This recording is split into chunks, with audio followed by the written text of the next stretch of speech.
The University of Arizona looks to bring more students back to campus when the U of A president says it could happen.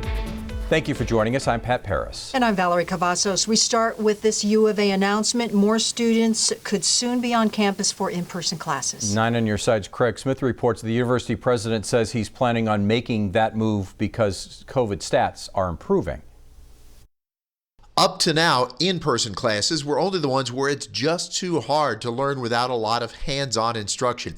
But now University President Dr. Robert Robbins says COVID cases are dropping to the point where he is tentatively planning to expand in-person classes as of February 22nd.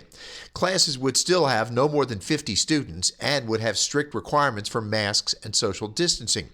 Moving from what the university calls Phase 1 to Phase 2 would raise the number of students in face-to-face classes from about 3,800 to roughly 13,000. So we're pretty confident that we can move forward slowly, watch the numbers, make sure in the classroom that we keep all these mitigation efforts in place. Dr. Robbins sees numbers that say no one should drop their guard, but he's encouraged that Arizona's COVID cases have cooled down from a national hotspot to 10th in the nation.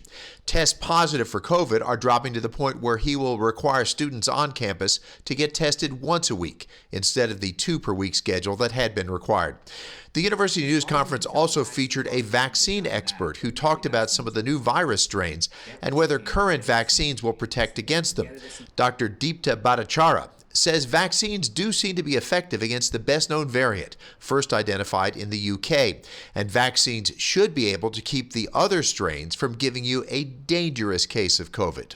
These vaccines are still working extremely well for keeping you out of the hospital. And I think that's one point that we really want to emphasize here. We maybe get a little too hung up on these percent efficacies, especially if we're talking about some pretty mild symptoms. He says with vaccines and virus mutations over time, COVID could eventually become like many other viruses, more of a nuisance than a killer.